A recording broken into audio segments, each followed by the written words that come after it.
Welcome to the Entrepreneur Gene. I'm your host, Laurie Barkman. Each week, we'll hear from founders and CEOs to explore key decisions they've made for growth, value creation, and challenges along the way.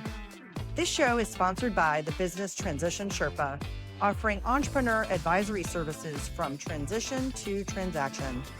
Don't forget to hit subscribe, follow us for the latest episodes, and visit thebusinesstransitionsherpa.com for more exclusive content. Let's dive in. Welcome back to the Entrepreneur Gene. I am thrilled to have such a wonderful guest today. She is a born entrepreneur with an amazing background and leadership skills that will definitely impress anyone. She's a keynote speaker. She's a lifelong learner. She's always seeking knowledge. She's a trusted consultant for C-suite executives, and she helps their business grow and thrive. And she's also a fellow podcaster and friend. Please welcome CEO and president of Circle S Studio, Susan Quinn. Susan, welcome.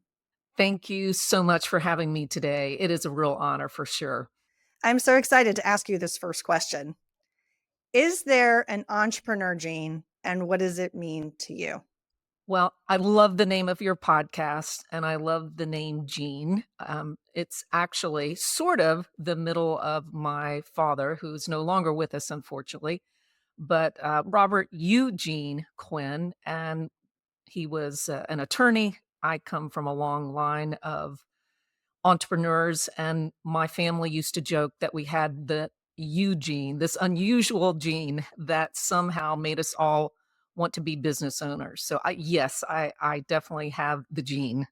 You have the gene, and that is so cool. I love the literal tie-in to the entrepreneurial gene, the Eugene, and it kind of begs the conversation, I think, around nature versus nurture. So in your family, you're kind of joking about it, that there is something. What are some of those characteristics, Susan, that you think are passed down in your family? Both sides of my family, there are just a ton of business owners. So I grew up seeing, person who ran an insurance company, an uncle who ran a seafood company, my father, an attorney, just tons of people were running companies. So I thought that's what the world did. And early on, I was always thinking I was working at a bank at the time, but oh, what business am I going to do? So it just was the training that I had. Certainly, the nurturing part too. I mean, I think it's a combination of both. You have it, you either want it. Are they born? Yes, but you have to be nurtured along too. And those have been some of the best lessons I have learned from others. And that's how we do it. We create community like you're doing here, teaching us all to do it a little bit better, perhaps.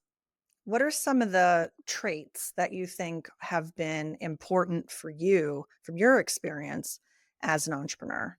Well, I think you have to, first of all, not take yourself too seriously and know that you have to surround yourself with great people.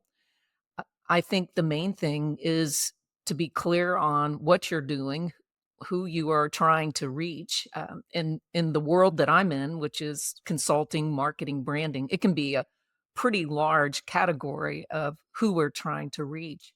But I think it is a clear vision, great processes, great people, and just this dedication. Discipline is our destiny. So having the discipline to learn from others, but the discipline to do, at a quality level what you're doing, and not being afraid to ask others how to do it better, and even your clients, how are we doing? So I guess I have thick skin when it's all said and done, and love learning from others.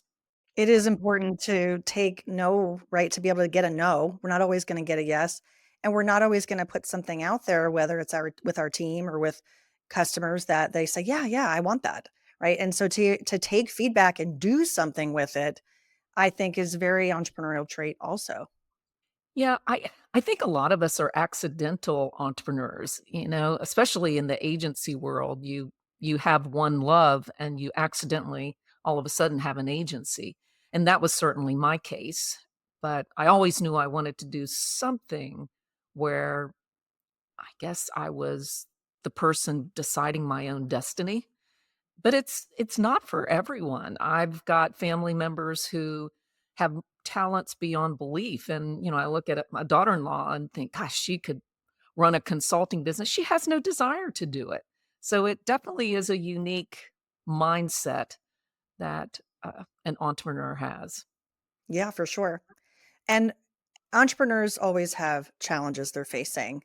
I want to ask you about, what are you facing today? What's the biggest challenge you're facing right now? Well, I what time is it? Because it can Well, as of last hour. No, a great question. The challenges today, I feel like we drink from a fire hose. So maybe time, not having enough time, and the quality of work that's so important to our team to be able to deliver. And I would say on this other side of it, clients are demanding things just faster. That train is going down the track. Their needs are faster. And so we are just asked to do it how soon, but make sure it's perfect. And so I think those demands do put a little bit of pressure on us, but I'm also motivated by that. So I just have to keep that healthy mindset that these are opportunities and first world problems, and just trying to do it at the quality level that we want. I will say, not to stay in a negative space, but our world, the branding, marketing agencies have changed. I mean, in the day, there used to be a lot of media. In the day, there used to be markup in it. All of that's gone. So you're really down to a billable hour, and there are only 24 in a day. So to be able to create profit beyond that billable hour is probably another challenge that we face more than we did probably 15 years ago. You come at it with an optimism, and I think that's probably another characteristics I would put on the list for how you've described your outlook as an entrepreneur. You really are optimistic about what you're addressing. Like you said, even if it's a challenge, it's not the end of the world. You lean in on it and try to solve it, which leads me to my next question, which is about the future. What excites you about the future of your industry? I think a lot of people are just so afraid of AI. The whole artificial intelligence, everything that's gonna happen that's so negative. I am fascinated by it. We had started about 8 years ago because I was following a lot of public companies and where they were, and it's probably been more than that, where they were putting their capital or investments, and I kept seeing artificial intelligence showing up. So we did a task force internally. Do we wanna be early adopters in this? Like, this stuff is coming. And ChatGPT was an explosion of AI. We've had it for many, many years, all of us. But I am fascinated by what it can do for our industry, for our agency. I think there is so much of productivity that it can just make simple tasks. It can do it faster, and then giving us time for the relationship building, for the things that it at least can't do now. It cannot look at each other on a screen and have that perfect conversation and build meaningful relationships and make sense of what we are doing at a strategic level. So I am all into it. Our team will be going to a conference soon and looking at every level of AI for ourselves, but also how we can help our clients do their work better. And we do a lot in professional services. So we are a B2B, business to business, and happy to talk about that. But it's our work isn't kind of the fancy ads that, all the big brands are about, but it's more the professional service groups. AI has come up a number of times in conversation when I ask people about what excites them. And I'm glad that you brought it up. I'm glad because, like other topics that scare us, we don't lean in on it. We don't explore it. And I wanted just to, hey, let's unpack it a little bit and say, if you haven't done X, Y, and Z yet, here's a way to get started. So let me just tee it up as an example. I got an email last night from Google to say, if you want to try our AI, here's a couple of questions you can ask it. And here's a little tutorial. I got another example from Chat GPT. And by the way, if people wanted to log in to Chat GPT, you can create a free account and use whatever email address you want, personal, work, whatever, and ask it a couple of questions. Just get familiar. You can do travel planning for your family, for goodness sakes. Like, I tested that. I put in, actually, when we were together, Susan, and remember that long table, and we were all together, and I was talking to someone about going to the country of Colombia. And I told her, I said, yeah, I had put in this query in ChatGPT for 6 days in Colombia. And I showed it to her, and she had traveled there like 2, 3 times. And she's like, yeah, that's pretty good. She wanted to make a Wow. couple tweaks to it, but it was a pretty good starting point. Imagine if, right? Imagine if we could use that in our jobs to just help us get a starting point. It's not going to replace us. Don't be scared. Don't fear the reaper. But what can we do to learn a little bit more about how AI could help us in our business? What do you think? Well, I'm very much a hands-on, so I can read about certain things, but I think it's 2 things. Get ChatGPT or whatever, there you can Google and just say, "What are the best ones for the industry that I'm in?" And then attend whether wherever you get your education. We're doing a conference specific for agencies, but as you said early on, lean into it and find the ways that it can make things faster. I'm not going to kid you that a lot of it can replace what we do as an agency. I mean, it can write ads. It can do a lot of crazy things, and you go, "Whoa, is this going to be the disruptor for our industry?" I'm gonna go back to what I said. I just don't think everyone's gonna spend all day long doing the things that we do. It may make my CPA do it faster, but I'm not gonna do what I need a CPA for. It may make things that my attorney does. So that trusted advisor, I will always want them by my side, and hopefully the clients, the firms that we work with, let them do their engineering and construction and whatever the professional service is, but we can be in partnership together because we're gonna stay at the top of that and find the best ways to utilize it.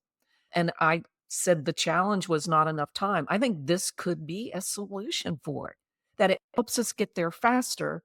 And then it's more of that interaction and strategically helping firms grow and spread their word. Yeah, absolutely. Absolutely.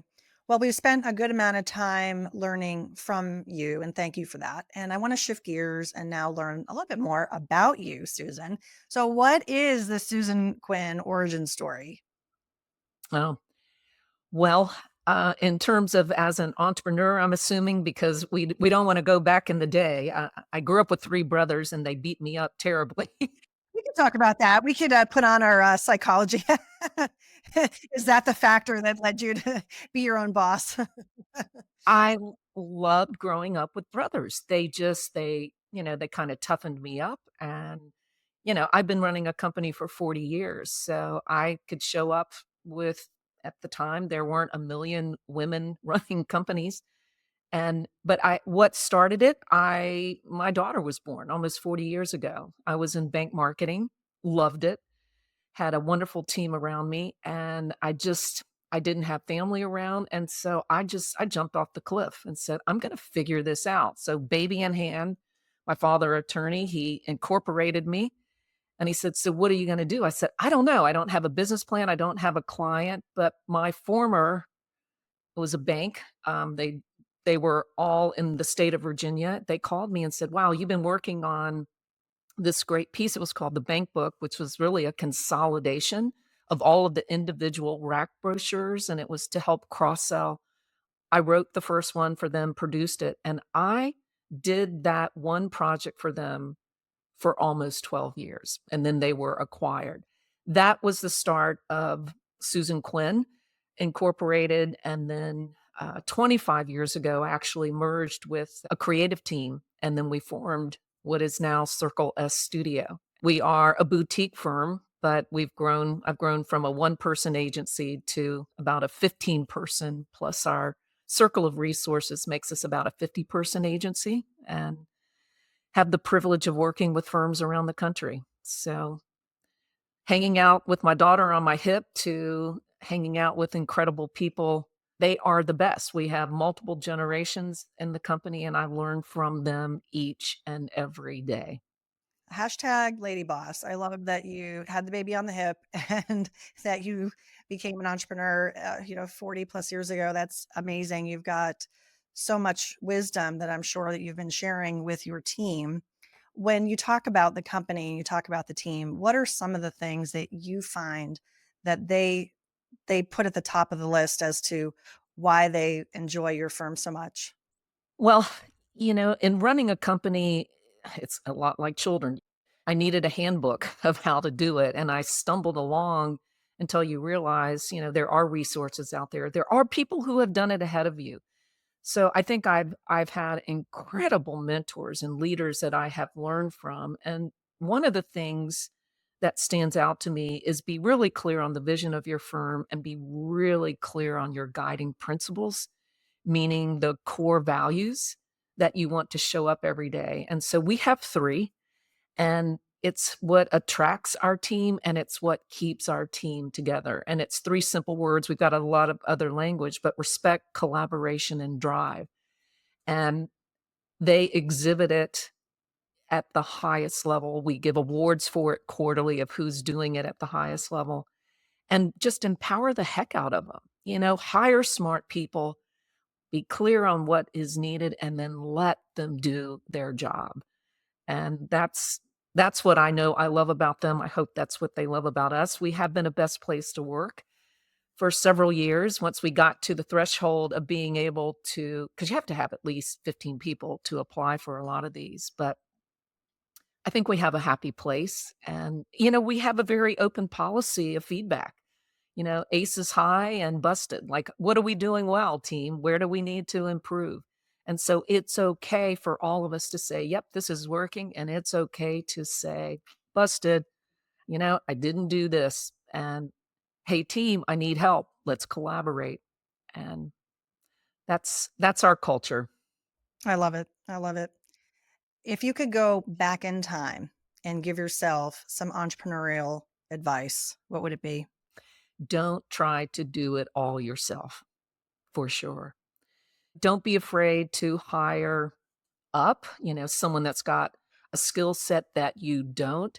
Even if you don't even know how you're going to pay for that, they will pay for their expertise and the ability to take something off your plate so that you can then continue to do the things that you do best. And I think we definitely have the best team that we've ever had in the 40 years. And luckily, a lot of people, it's hard to attract and retain, but we've, knock on wood, been able to keep this team for a while. And we're growing together, and we want them to benefit from the growth. So it's part of the equation.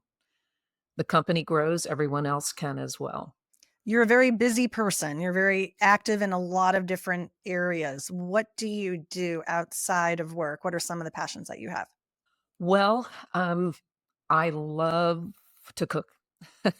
So I would say a favorite Saturday for me is going to the farmer's market and seeing the bounty of the day and just putting all the beautiful things, coming home and saying, okay, what do I do with this? How do I create something? And then when I can, make sure that small dinner party is part of it. I love small entertainment, family and friends. That's my time to be creative in a different kind of way, and I just enjoy that a lot. I also love walking, hiking. Now, I don't do Mount Everest and those types of things, but I live in Richmond, Virginia. We have beautiful hiking trails. Just being in nature, it's whether it's with a group or by myself, especially by myself, it's just my quiet time, my recalibrate because, yes, we are busy.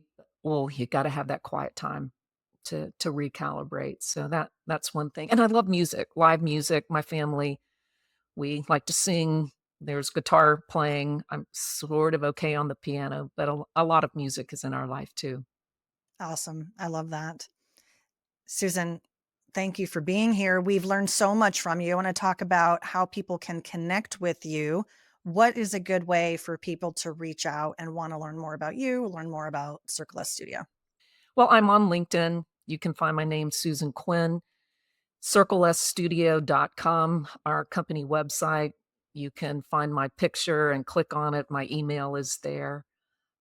And I do have a podcast, so you can follow me and listen monthly. We do that monthly, Better Experiences by Design. And I would say, you can go to the Circle S number and there's a phone number. And if you want to call me, just pick up the phone. I'd be happy to speak with any and everyone.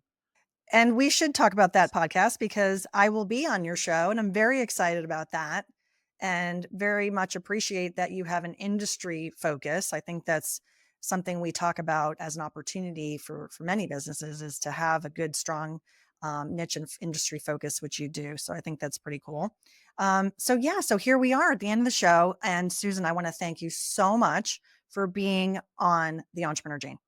Well, it has been a pleasure. Thank you so much for having me. And I look forward to having you soon on Better Experiences by Design. Thank you. Absolutely. And so to our audience, if you learned something today or laughed or were impressed and want to know more, hey, why not tell a friend, share it with someone who you think would benefit. And if you're so moved to leave a rating and review, I know that Susan and I would really, really appreciate to hear how you felt about this episode. So once again, thanks so much to my guest, Susan Quinn, and we'll see you next time on The Entrepreneur Jane. Hey, that's a wrap. This show is sponsored by the Business Transition Sherpa, working with entrepreneurs who want to escape feeling like a prisoner in their own business and to eventually let go flawlessly. If you loved today's episode, be sure to subscribe to the podcast. And if you want to help support the Entrepreneur Gene, I'd encourage you to leave a rating and review. Ratings and reviews truly help our show grow and get in front of more entrepreneurs just like you. If you do leave a rating and review, we'll be so happy. Take a screenshot of it, send it to my email, Laurie@btsherpa.com, and we'll send you a free digital copy of my book, The Business Transition Handbook. And we'll also enter you to win one of our monthly swag boxes. For show notes, including links to everything in today's episode, be sure to visit btsherpa.com. Also, as a reminder, you can watch this full video interview on our YouTube channel for the Business Transition Sherpa. While you're there, be sure to check out videos from our award-winning podcast called Succession Stories. We'll see you next time on The Entrepreneur Jane.